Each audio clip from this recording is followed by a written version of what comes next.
Good evening, everyone, and welcome to In the Adirondack Library. I'm Liz Bellier, Public Programs Manager here at the Adirondack Experience, the museum on Blue Mountain Lake. The Adirondack Experience Library is the largest and most comprehensive repository of books, manuscripts, maps, photographs, and government documents related to Adirondack history.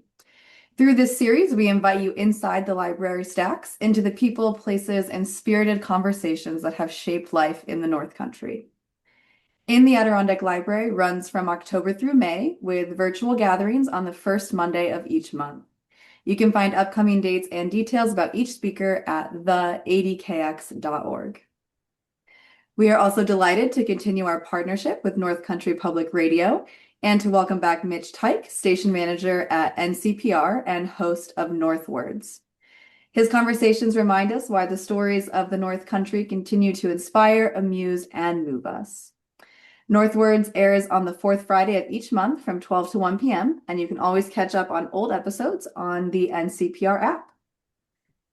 And tonight, we are truly honored to welcome Ed Kanze, naturalist, author, photographer, Adirondack guide, and interpreter of the wild world.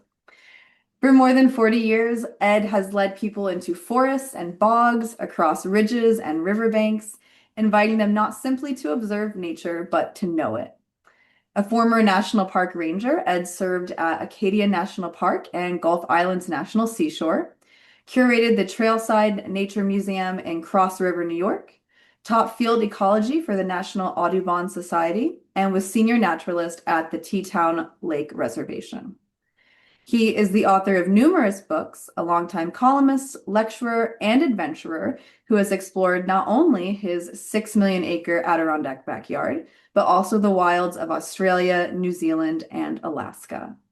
His newest book, The Nature of the Place on the Flora and Fauna of the Adirondacks, is out now and available for purchase. In just a moment, I will turn things over to Ed to introduce his book. Mitch will then lead tonight's conversation, and afterwards we'll open the floor to your questions.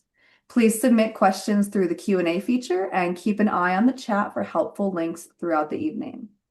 For now, settle in, top off your cocoa or your tea, and enjoy tonight's discussion. I'll hand it over to you, Ed.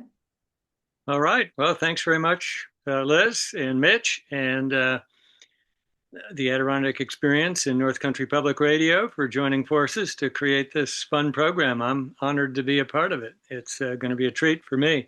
I'm going to talk a little bit about the book for a few minutes, and to do that, I am going to see if I'm not highly technologically competent, but see if I can call up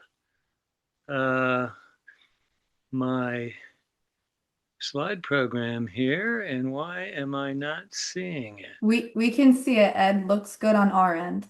You can see it, but I can't. Isn't that interesting? There we are. Okay.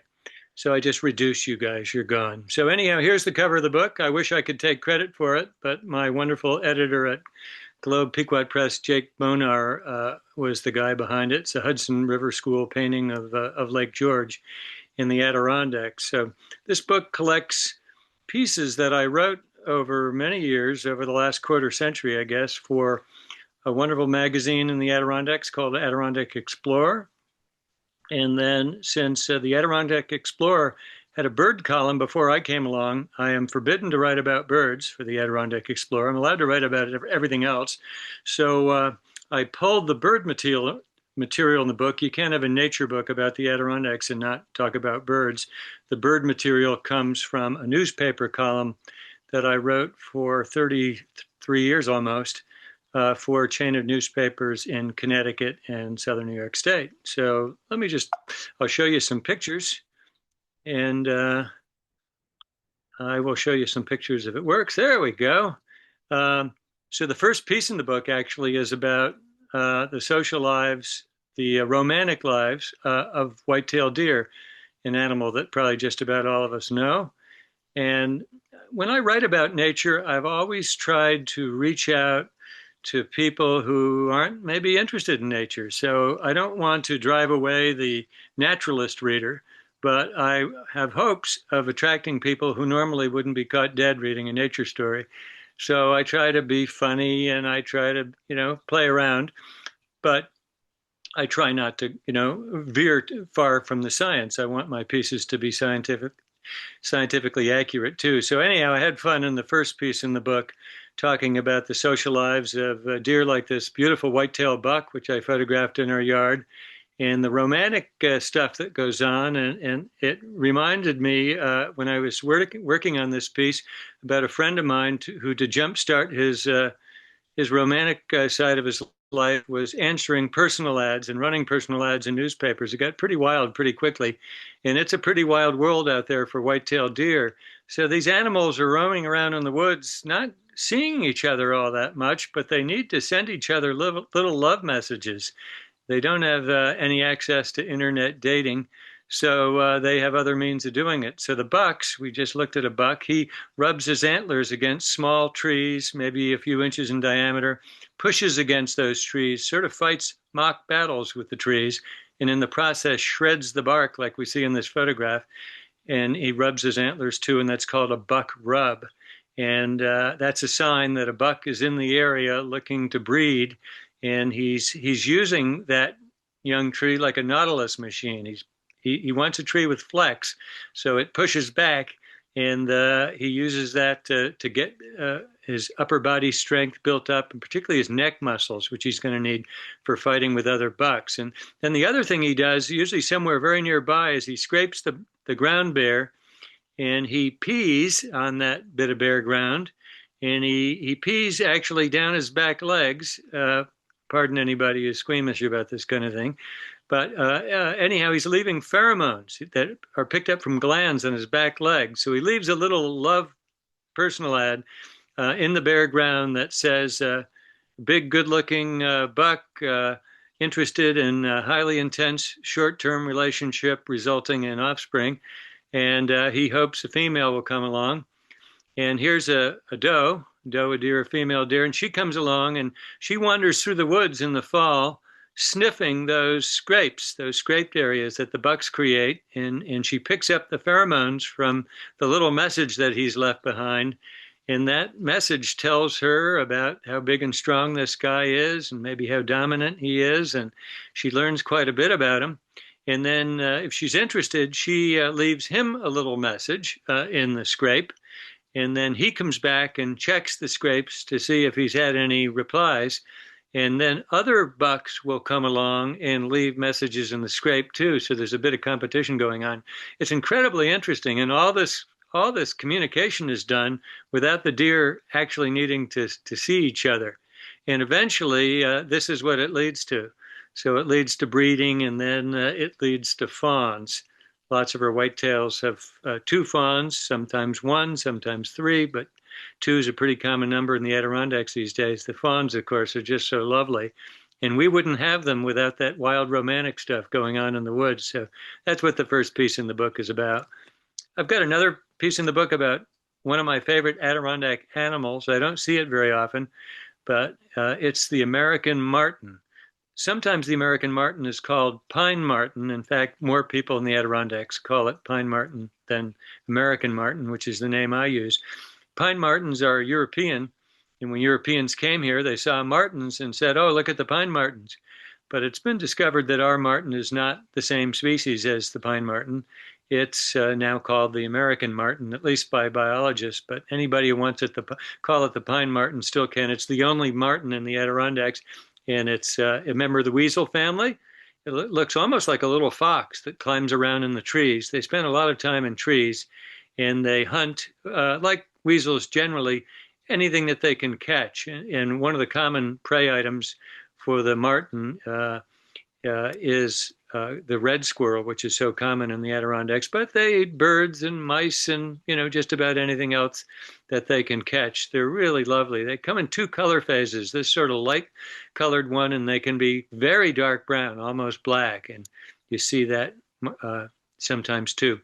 I write in the book about bobcats. Bobcats have been much on my mind in recent years because I've been working hard at photographing with them. At the time the book went to press, I had not really been close to bobcats very much. I have a piece in the book about my first really good bobcat sighting, which took place in our house. These are bobcat tracks that we're looking at on a snowy log in the woods. if you want to go out in the woods and look for bobcat tracks, bobcats are pretty abundant. Uh, Look for fallen logs with snow on them. For some reason, bobcats cannot resist doing the tightrope walk, like a child almost.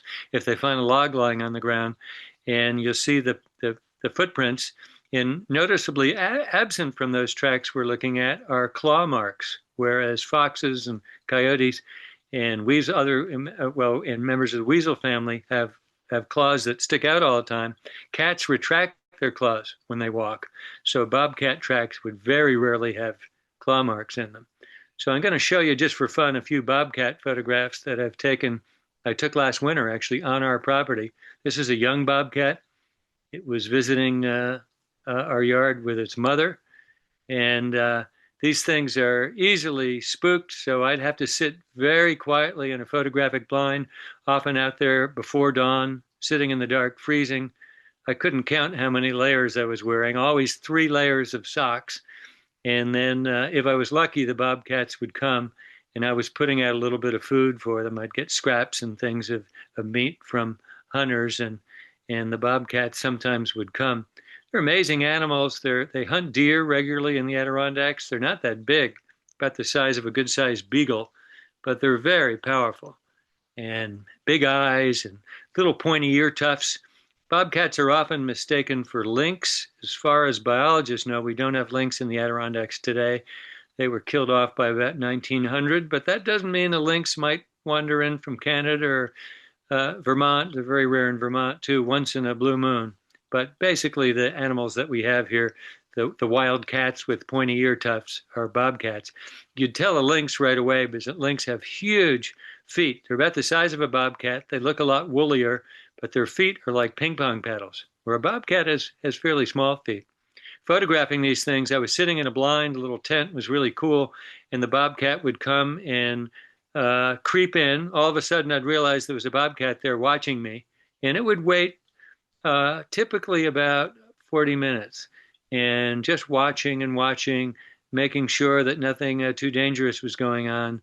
And then it might rise up and study the blind a little bit longer. Tough to photograph animals like a bobcat because you can hide in a blind, but they can smell you in there. They know you're in there. And but anyhow, when they come close, I was just feet away from this animal. It wasn't dangerous to me. Bobcats very rarely would bother a person. They're not really anything to worry about. But they're out there, and once you learn to recognize the tracks, you see those fairly often. There's the short tail you can see in this photograph. It's like somebody cut their hair short. We might say they had their hair bobbed. So the bobcat had its tail bobbed, and that's where the name comes from. One of the interesting pieces in the book, I think, I wrote about animals that turn white in the wintertime. So this is a short-tailed weasel that was chewing on a chicken carcass we'd put out at our bird feeding station. And these animals turn, they turn this color in the wintertime. They turn pure white. They have a pink nose, black eyes, black tip to the tail, but they're otherwise very much white. Scientists always thought, and the rest of us thought too, that these animals turn white so they're camouflaged in the snow. But some research suggests that there's more to it than that. That mammals have color in their hair. Most mammals do, and a hair is like a soda straw, and it's hollow in the middle, and the hair is sort of stuffed into the middle of the soda straw. Well, in the season when these things turn white, they stop putting pigment inside the hair strands, and the animal turns white. And some of us, as we get older, most of us, we stop putting as much pigment into our hair as we used to, and our hair turns white too. The good news is for those of us who get gray as we get older, and these animals that turn white, is the hair without pigment in the middle is a much better insulator. So that might be one of the reasons why these animals in the north turn white. It's also because the white hair is a better insulator. Now, deer don't turn white. This is a doe in the summertime, but look at that, her beautiful sort of cinnamon colored coat. And let's look at a doe in the winter. This one's actually not in the winter. It's just turning into its winter coat in the fall. And they lose that cinnamon color and they turn sort of gray. And if you get a clump of that fur, which comes off once in a while, certainly it comes off in the spring, you can see that the hair is hollow. and they're not producing as much pigment. So that probably is helpful to the deer, actually, to help it keep warmer. One of the most well-known animals in the Adirondacks that turns white, of course, is the snowshoe hare. And there it is, and this was a fall shot. And then there it is in the wintertime. I had to work very hard to get this photograph. I spent 2 days in the woods with a snowshoe hare hunter and his trained beagle, and I got one decent photograph for 2 long days in the winter woods and very cold and deep snow. But fun to see that animal. And then about 2 weeks later, my wife and daughter found this snowshoe hare right in our yard in our horse paddock, and I didn't even have to go looking for it. This guy is, or gal, has really a spectacular coat. Look at those long guard hairs hanging down, and you can't quite see it, but the snowshoe hare gets its name because it grows snowshoes. It grows big, stiff bristles all around the edges of its back feet, which essentially create a snowshoe, so the snowshoe hare can hop on top of the snow. We don't have rabbits to speak of in the central Adirondacks because they can't handle the depth of our snow, but the hare can. And one cool animal I write about in the book are flying squirrels. Flying squirrels in many areas, maybe most areas, are our most abundant squirrels, but we hardly ever see them because they're quite strictly night active. So we get them around our bird feeder in the wintertime sometimes if we pay attention. This is a northern flying squirrel, I'm pretty sure, sort of red squirrel sized almost. And the southern flying squirrel is probably pretty widely distributed in the Adirondacks too, and it's quite a bit smaller. And I've got 3 pieces, I think, in the book about moose, and they were written at different times. One piece was written when the moose population was thought to be rising rapidly in the Adirondacks, and then with climate change, the moose is sort of under stress, especially from parasites. And now moose numbers are not rising quickly anymore. They seem to sort of be plateauing. Maybe they're going to go down. We really don't know. But anyhow, we're happy to have the moose here. At least almost everybody is. And this is a young bull moose that was along the Saranac River in Bloomingdale, where I live. And one of my favorite birds, this is one of the birds, I had to put bird pieces in the book. I couldn't leave birds out, is the common loon, which is a lot of people's favorite bird in the Adirondacks. They make wonderful sounds in the lakes, often late at night, eerie wails and laughing sounds and hoots, and then to drift around in a kayak in photograph loons is quite amazing. At a distance, they often look like their head is black and neck is black, but it's not black. It's the feathers are iridescent, like on a grackle. And if the light hits them in the right way, they can be purple, they can be green, or they can be blue. And loon's a big bird, not related to a duck. It's a much more ancient group of birds it's a member of. And loons are great divers. They have solid bones, unlike most birds, which have hollow bones. So they're sort of weighted for long dives. And they're with us a good deal of the year. It's November now, or 1st of December, I guess, today. There might still be a few loons around. When the lakes start to freeze over, that's when we leave our loons. And they head to the Atlantic Ocean for the winter and then come back in the spring. But what a bird. They're really a thrill to see and to hear. And one neat thing about loons is the parents, mom and dad, carry the babies on their backs. And so once in a while you get a chance to see that, and it's really a treat. You have to be careful not to go too close to loons if you want to photograph them. The loons let you know if you're getting close. They make sort of a laughing sound. That's a sound that they're very agitated, they're stressed, and then you want to back off. When I photograph loons, I'll find a pair and I'll kayak near them many times and stay away from them. And then sometimes when I finally decide they've gotten used to me and I can go a little closer, I won't paddle near them. I'll get upwind to them and let the wind sort of bring me in. And I talk to them the whole time.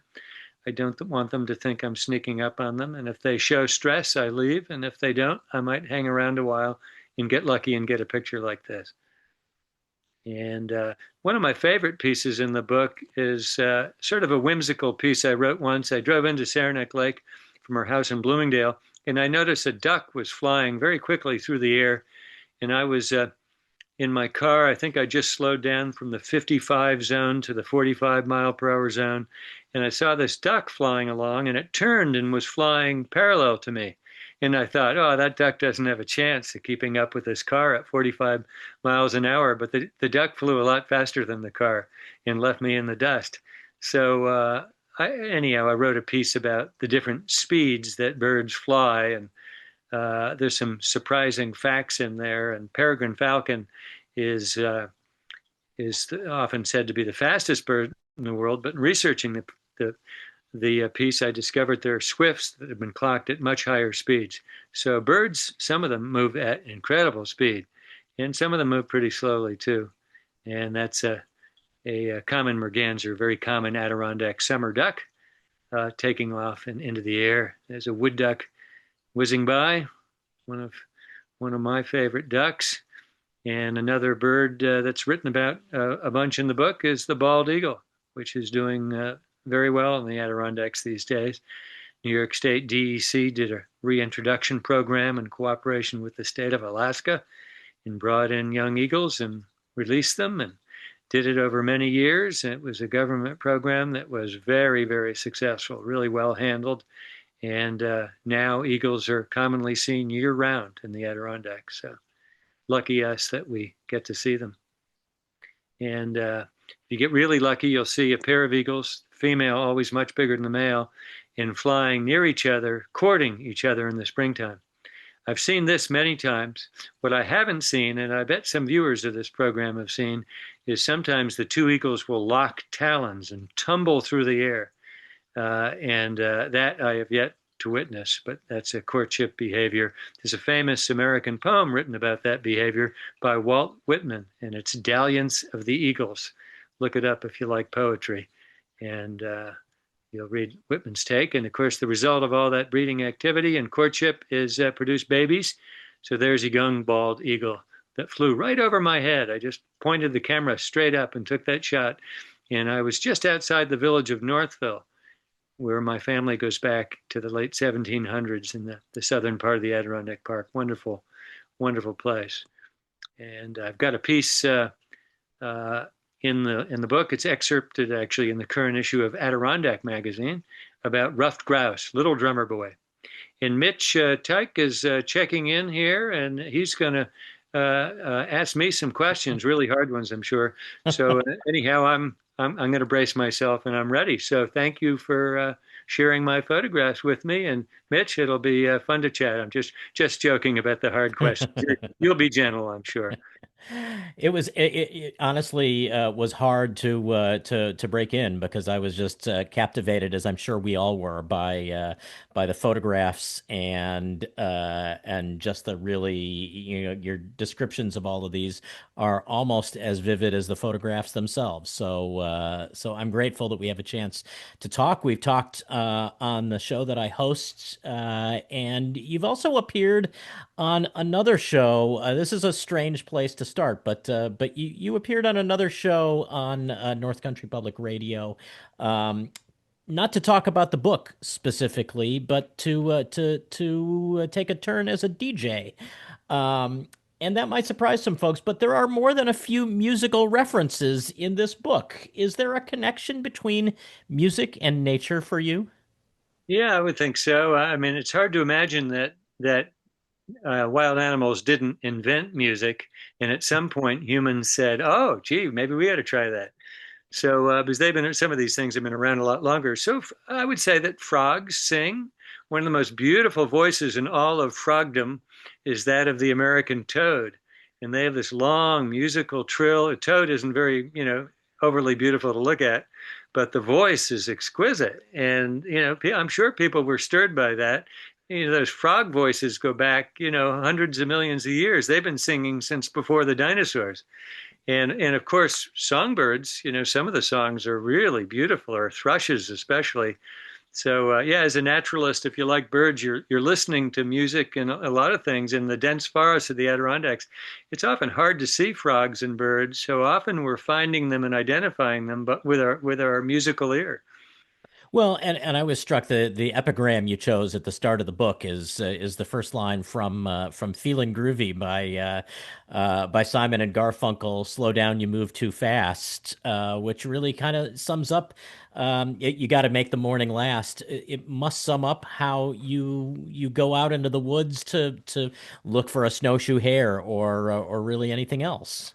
Yeah, yeah. I work as a guide partly too, and people sometimes apologize to me that they're not walking fast enough or that they don't want to hike, 20 miles with me in one day. And I say, no, I mean, my whole idea is to slow people down. And the fact of the matter is, the more slowly you move through the forest, the more you see. So there's just so much out there, and by slowing down, like Paul Simon suggests, we tune in and soak it up, and you don't necessarily have to know what you're soaking up. You just groove on it as he does. We are already getting questions into the Q&A, which I will get to as quickly as we can, or as slowly as we can, I guess. But I had an origin story I want to ask, because I think people are probably curious. How does one get to be a nature essayist? Yeah. Well, yeah, I was about to say you pick up the pen. These days, you pick up the laptop or whatever device you communicate on. I suppose you could just talk into your phone, but it doesn't really matter what means you use to get the words down. But I mean, the big break for me, I wrote a little bit. My first article was published in the New York State Conservationist magazine back in 1981. I'd published a few newspaper pieces before then, but the thing that really made a writer out of me and made a nature writer out of me was writing a newspaper column for years. So for 52 weeks, I had to write 52 columns a year after year. If I took a week off, I didn't get paid. Since I'm always could use a few extra dollars in my pocket, I'd never take a week off. I missed 1 week in 33 years, and so I always got the column done, and it got me writing. You don't have an editor looking over your shoulder when you write a column. You don't have people ripping your stuff apart when you're submitting to magazines and things. When you're a columnist, editors hire columnists because they want some material for the publication that doesn't have to be fussed over. So I wonder, over the years, sometimes whether anybody even read the stuff in advance, and hopefully they didn't really need to. And so it frees you to just express yourself. It frees you to fail. I mean, some of the worst pieces of writing I've ever created were columns. If you're not willing to write badly, you're not ever going to write well. So anyhow, a regular gig like a column, and it doesn't have to be anything fancy. You could write for the PTA newsletter or your church or whoever. Just regular writing on deadline like that is, I think, the best start for a writer that I can think of. Were there pioneers of either nature writing or simply newspaper column writing that inspired you through the years? Yeah, yeah.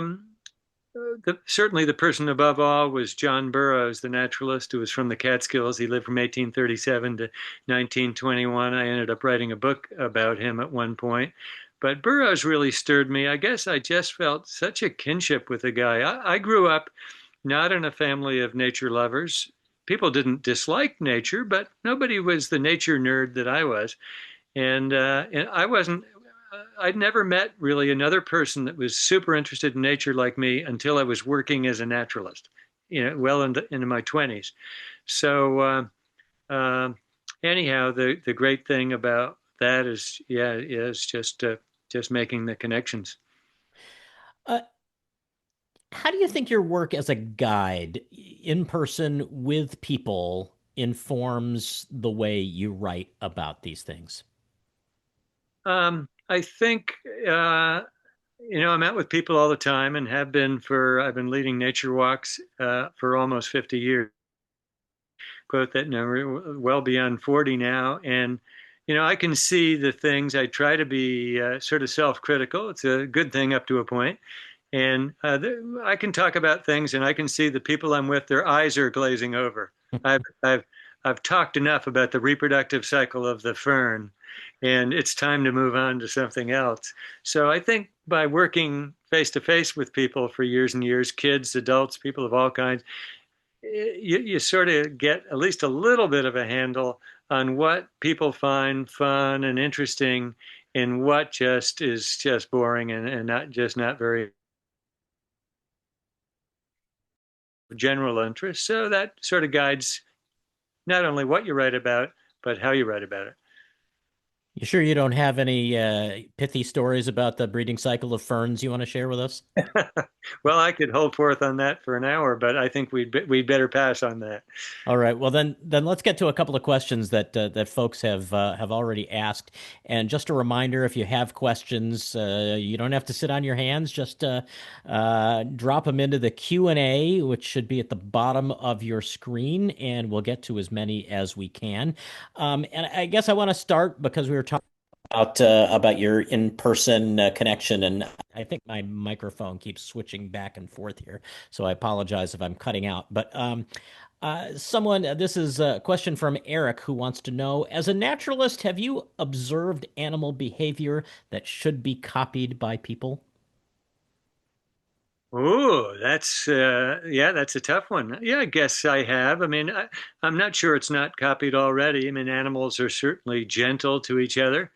You see a lot of loving behavior. Most of what's been written about bobcats is about how sort of brutal they are and how they kill all the time. And much of the scientific literature on bobcats talks about how solitary they are. The male has nothing to do with the other bobcats except for a quick breeding episode. And it's the female stays with the young, and she only stays with them for a somewhat brief period, and then she's separate. But some researchers now are discovering that that's not the case. I'm in touch with a bobcat researcher in Ohio who's got video of male bobcats playing with the young, months after they were born. And I'm seeing a mother bobcat hanging around with two large offspring, and they sometimes cuddle with each other. And this is in the winter in February. The young were born the previous winter and late winter and early spring. And so uh, yeah, that kind of tender behavior animals are exhibiting it too. So anything unique to non-human animals that we human animals, I don't know. I don't know. I'd have to. That's a great question, by the way. I'd have to ponder it for a while.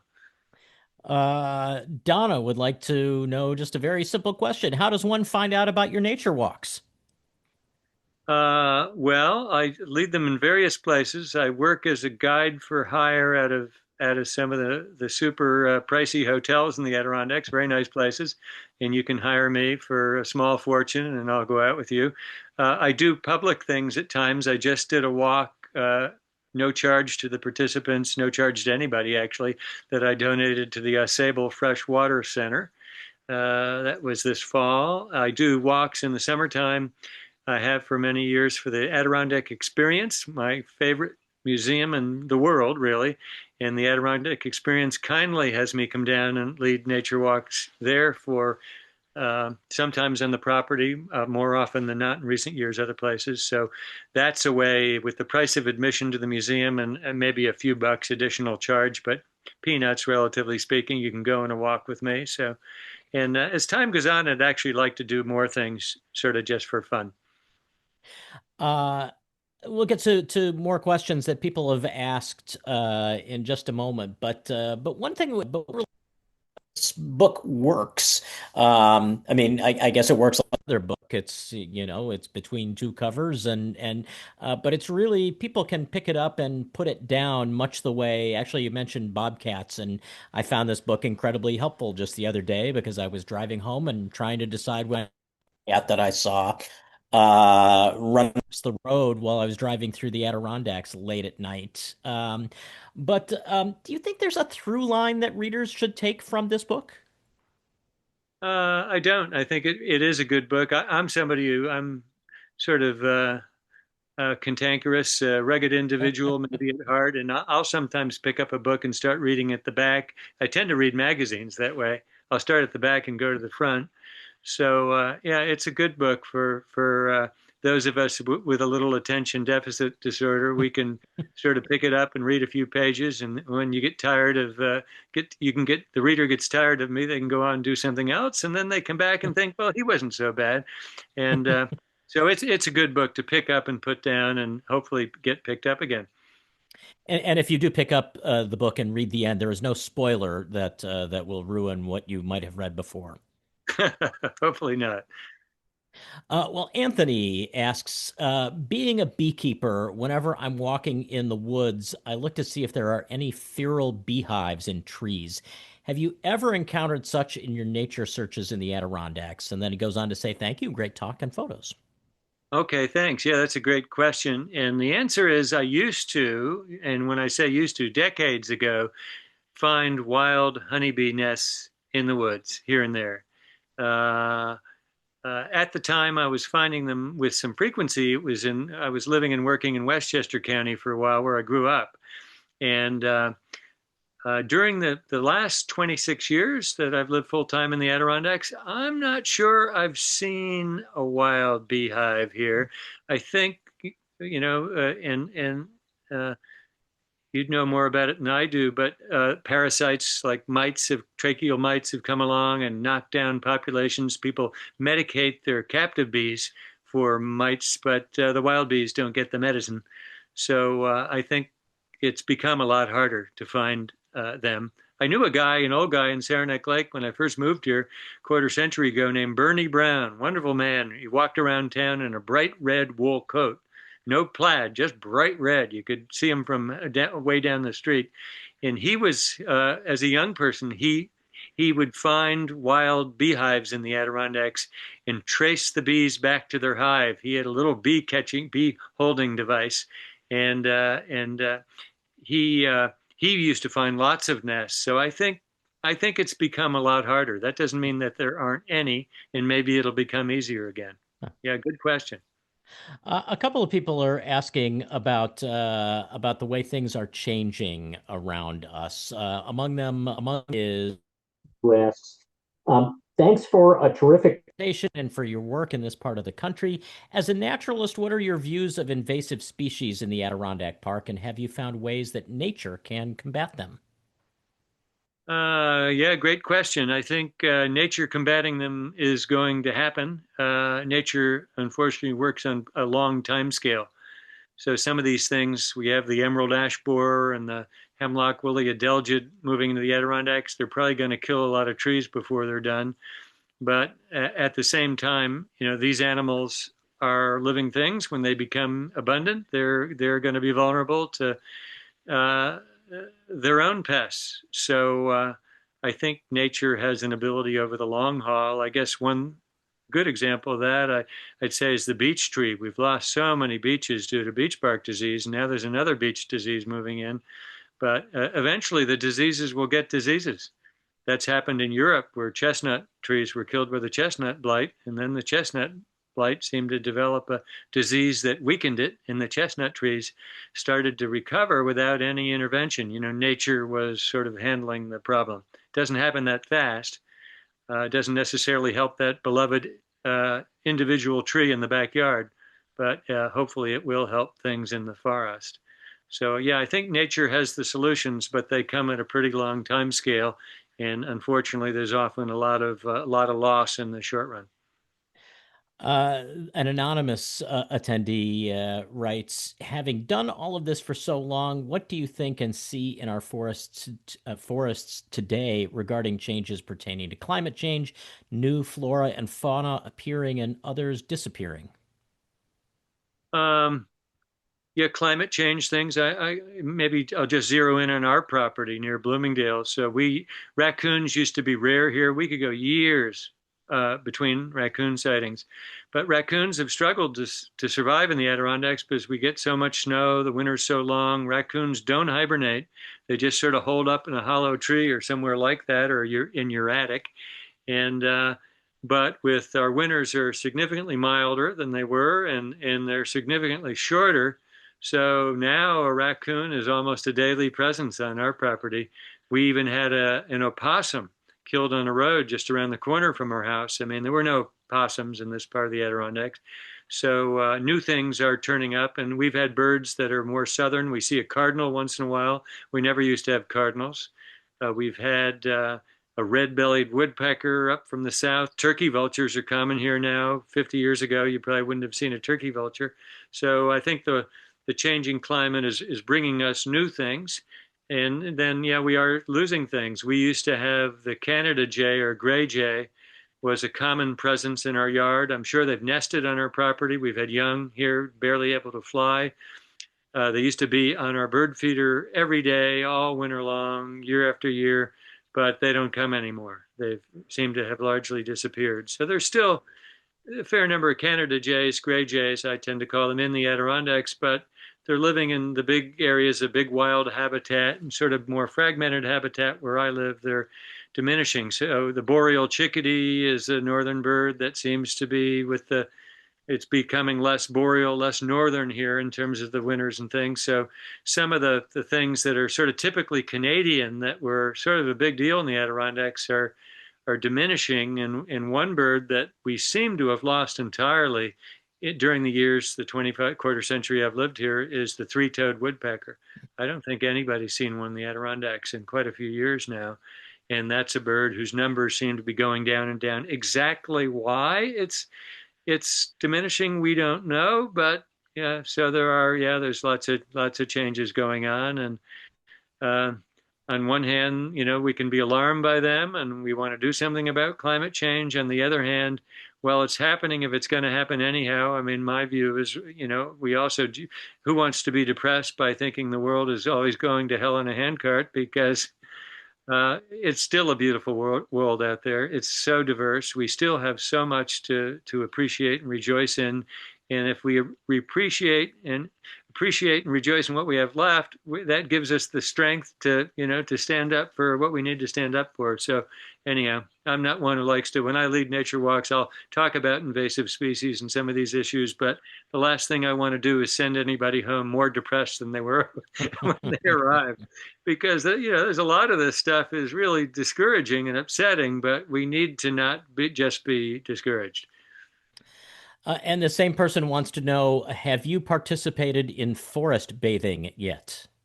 I have. In fact, as a guide, I have a thing on my website. I take people forest bathing occasionally, and I got into forest bathing because some clients who have become good friends over the years, they mailed me a newspaper clipping from a Rochester newspaper all about forest bathing, Shinrin-yoku, it's called in Japan, where it originated, and so I read the story. And anyhow, my friend said, "Ed, you should offer this on your website and charge money for it, because it's what you do already. It's what you've been doing with us for years." So the idea is to not, go out into nature and try to climb 46 mountains as fast as you can. But the idea is and not to say that that's a bad thing. A lot of the finest people I know, that's exactly one of the things they like to do, including my kids. But it's also, you're really missing a lot if you're always moving fast in the woods. And the idea of forest bathing is sometimes to not even move at all. It's just to go out there. Shinrin-yoku, the Japanese name, the original name, means essentially really forest immersion. I like that name better. Forest bathing sounds like some goofy new age thing that you do with soap on a rope. But we don't do any soap in a rope when we go out in forest bathing. We actually just go out and really just try to listen, and I try to get people to use all their senses and to just really tune in to the whole place. It's really, it's unique. And you are clothed when you do this. Oh yeah, always clothed. Yeah, we had to be careful. My wife and I traveled around Australia for a year at one point, and down there they talk about naturalists, not as much as we do, and they talk about naturists. And a naturist is somebody who likes to go outside without any clothes on. So we did have to clarify once in a while. A very straightforward question from another anonymous attendee. What size lens do you use? The lens that's on my camera almost all the time, I hardly take it off, and I probably should take it off more often, but anyhow, the lens is so versatile.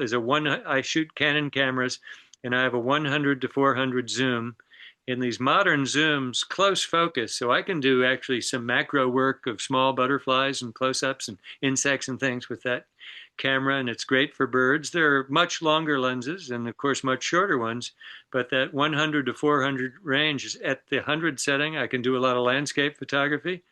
And well, I even shoot landscapes at 400 sometimes. It's amazing what you can do. So anyhow, that's my go-to lens. And every time I walk, that lens is with me, and every time I go anywhere in the car, that is on the front seat, because you never know what you're going to run into. The old saying is that the best camera is the one that you have with you.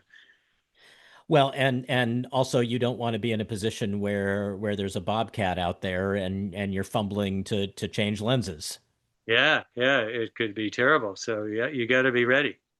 How do you think your photography contributes to your appreciation for what you have just seen? When you're out there and you're waiting in the cold for 2 days to get just the right picture of a snowshoe hare, and then you take as many as you can, and then you come back and you're looking through them later.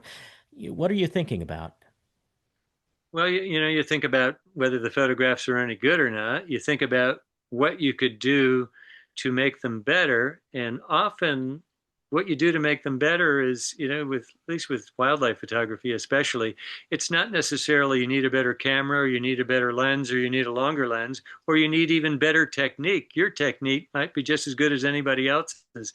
It's you got to get to the right place at the right time.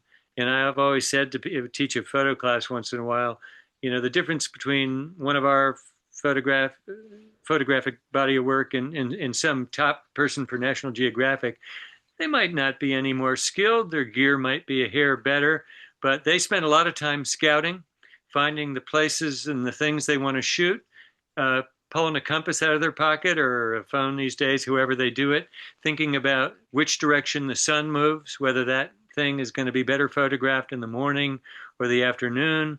We tend to be sort of active in the middle part of the day, most of us, not that active at first light or at dusk, but often, just after first light and just before dusk, the lighting is angular and exquisite. And so, but we're not, unless we're photographers, we're not necessarily out that much at those times. We're home eating dinner or something. So we're having breakfast before we go to work. So that, yeah, the photography, it's just also a driving force. It's partly an excuse. I know people who like to hunt and like to fish, and they often say that they do it partly. It just gives them the reason to be out there. And so photography for me is just a big reason to be out there. And I seem to remember in a conversation we had for the show that I host, you actually let some trail cams do some of the scouting for you, do you not? Yeah, I do. I use trail cams. The Bobcat researcher I'm in touch with out in Ohio, I think she has something like 80 trail cams going. So I just have two at the moment.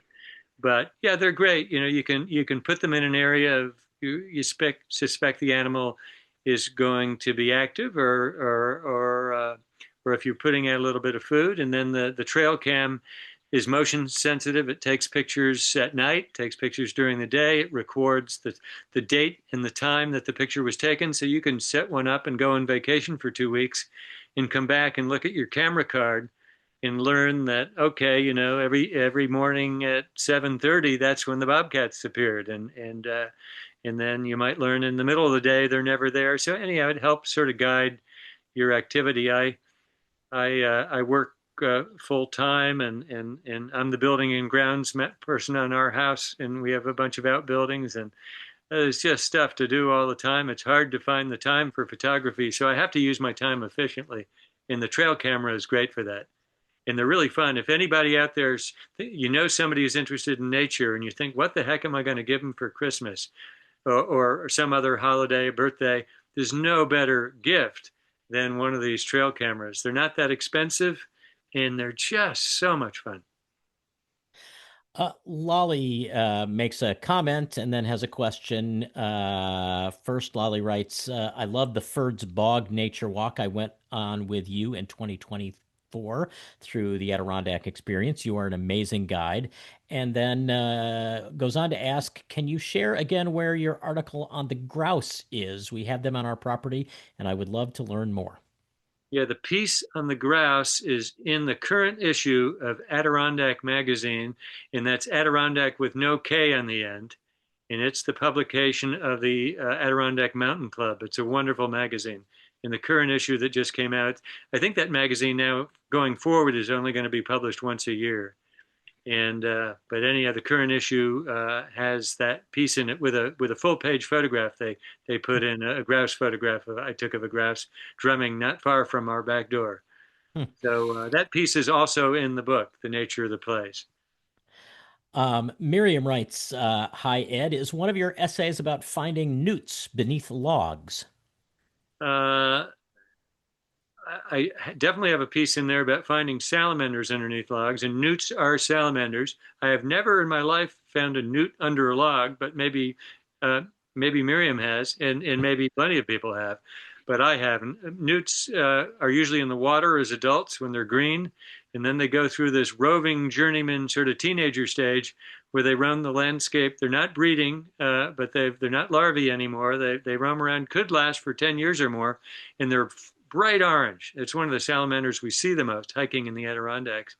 And so they're usually in the water or they're roaming the landscape. Where they are and we don't see them, I don't know. Maybe they're under logs, but I've never found one under a log. So the two salamanders in the Adirondacks I most often find under logs are the redback salamander and the mountain dusky salamander, two of my favorites. I love salamanders. Speaking of bright colors, Gib asks, the pictures of the loons were great. What is the deal with the red eye? It seems to be an unusual color for an eye. Do you have any insights? Do you know why loons have red eyes? That's an excellent question, and I could try to totally wing that question and sound like I know what I'm talking about, but I don't. And it's a great question. And one of the great things about things like this, this conversation is you can be sure before I go to bed tonight, I'm going to look that up. So yeah, I have no clue what in so many questions we ask in nature, there's so many things to study. We don't know the answer. Has anybody done a PhD thesis studying animals that have red eyes? And what's the common thread? What's the advantage in having a red eye? I don't know. I just thinking off the cuff. I mean, it could be scary. There's something scary looking about a red eye. I mean, the rock bass has a red eye. The loon has a red eye. I'm just trying to think of some other things that have red eyes. There's a frog in the tropics that you see pictures of all the time, a green frog with a bright red eye. Relatively small number of things have a red eye. I don't know. It's a great question, and it's possible we don't know the answer. So if you know a young person who's interested in nature, they can grow up and do their PhD thesis on that very subject. Dale would like to know, how has spending so much time in nature affected your view of the broader world for you and your family? And could you talk more about the healing properties that come from a closer connection to nature? Well, there's plenty of research that's been done that shows that time spent in nature lowers our blood pressure, lowers our cortisol levels in our blood, our stress hormone. Kids who have a lot of unstructured time in nature, not structured time, not going on a nature walk with me, but going out in the woods with their friends and throwing sticks and rocks and climbing trees and being silly. That seems to be a really good preventative for attention deficit hyperactivity disorder. There's a sort of a famous book written about that, Last Child in the Woods by Richard Louv. And he pulls together all sorts of research findings from all over the world that suggest that one of the great preventatives for these attention deficit problems is unstructured time in uncivilized places, one might say. So not soccer league, not to say that soccer league is a bad thing, but there are benefits that come from nature without structure that you don't get otherwise. So yeah, how time spent in nature has changed or given me perspectives.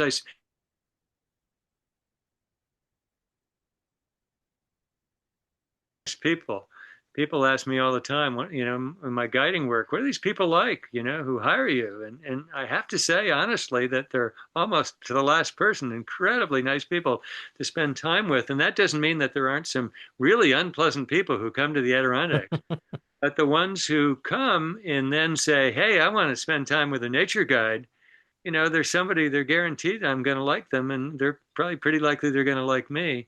So as a result, one effect I realize it's had on me is it skewed my sense of the human race.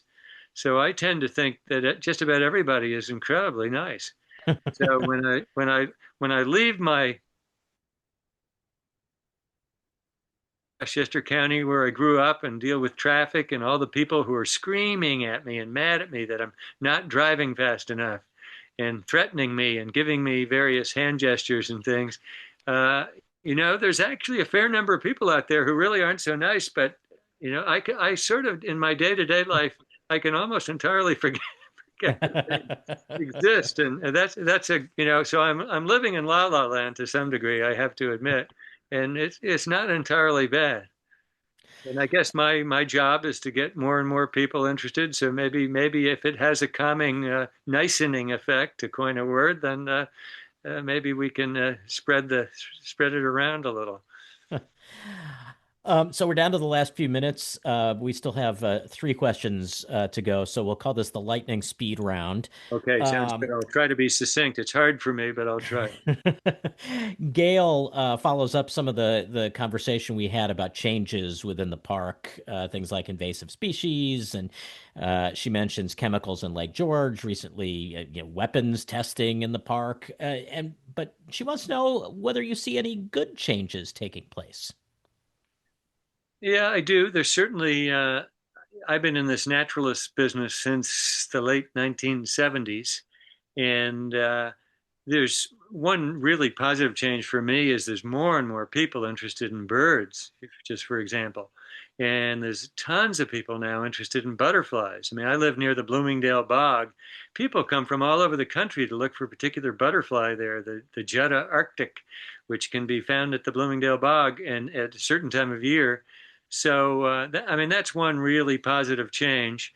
Another positive change doesn't come from me, but comes from Pete Fish, a longtime park ranger, and he talked about the amount of trash he used to find on Mount Marcy in the old days. Hardly any trash now because people don't litter like they used to. So there's a positive one. Lightning round number two. Lightning round number two, another question from Gib. With the capabilities of AI and Photoshop, is it becoming harder to be a successful and pure nature photographer? Yeah, I suppose so. I mean, I'm not sure pure has ever really existed because whatever film you use, if you were using film and now with digital, everything has its bias. When I shot Kodachrome, the photos look different than they did if I shot Fujichrome or Agfachrome. And then Ansel Adams, I do editing things. there's some things I don't do. There are some lines I draw, but in digitally editing my photographs, but almost everything I do, Ansel Adams did in the darkroom. He just did it in a different way. Do you ever shoot film anymore? Once in a blue moon, and my daughter, who's a student at St. Lawrence, has really gotten into shooting film, so she's using my film cameras. And finally, Anthony asks, any strange things happening in the forests around, he writes the different solstices or maybe around last year's eclipse? I haven't really noticed anything other than 8 foot tall, humanoid, hairy people walking around, but other than that, and giant beavers. But no, in all seriousness, I've not noticed anything strange. I hosted an eclipse watch for one of the hotels in Lake Placid, the Cambria, and it was really fun. And so we were really, really primed to watch for birds flying around doing anything strange or strange animal sounds. Or, I mean, our sample was very narrow, and we were in downtown Lake Placid. But no, we didn't really observe anything unusual. I was on the St. Lawrence campus. Actually, the radio station backs onto the golf course, and we were stunned that actually the birds got really quiet for just a few minutes as the path of totality came over us. Yeah, well, that would make sense as they do get quiet at nighttime. Well, and we are going to get quiet now because we are out of time. But Ed Kanze, it really is always terrific to talk with you, and I hope I speak for everyone who was on this call. It's really it's a treat to get to hear you talk about nature, and let's do it again soon. Let's do it again, Mitch. Thanks. It was great fun. And thanks to Liz and the Adirondack Experience, the Museum on Blue Mountain Lake, for sponsoring the program. This is a great series, and it was a really, really fun to be part of it. And we'll throw things back to Liz, and with thanks to everybody who turned out. Hey, Great. Liz. Thank you. Thank you, Mitch, and thank you, Ed. Truly always such a pleasure. And thank you to all of you for joining us this evening. We hope you enjoyed tonight's conversation. And as we look ahead to the new year, we invite you to join us again on Monday, January 5th, when we welcome author Sandra Weber for a discussion on her newest book, John Brown in New York, The Man, His Family, and the Adirondack Landscape. And we are delighted to share that our winter Zoom series with the Albany Public Library also returns in January. We will begin on Wednesday, January 14th, with historian Connor Williams, who will be presenting Greetings from the Great Camps, the history of the Adirondack vacation. As always, the program is free, but registration is required. You can sign up at the adkx.org/events. And finally, although our museum campus has closed for the season, the holiday spirit is alive and well here in Blue Mountain Lake. And the ADKX store is open for holiday shopping every Friday and Saturday through Saturday, December 20th, offering books like the book you just heard about, gifts, regional crafts, and Adirondack treasures that are perfect for the season of giving. So on behalf of all of us at the Adirondack Experience, I'm Liz Bellier. Thank you for spending your evening with us from our cozy corner of the Adirondack Park to your home, whether it be near or far. We wish you a warm, peaceful, and very happy holiday season. So until next time, good night. Thanks, everybody. Thank you. Thanks so much.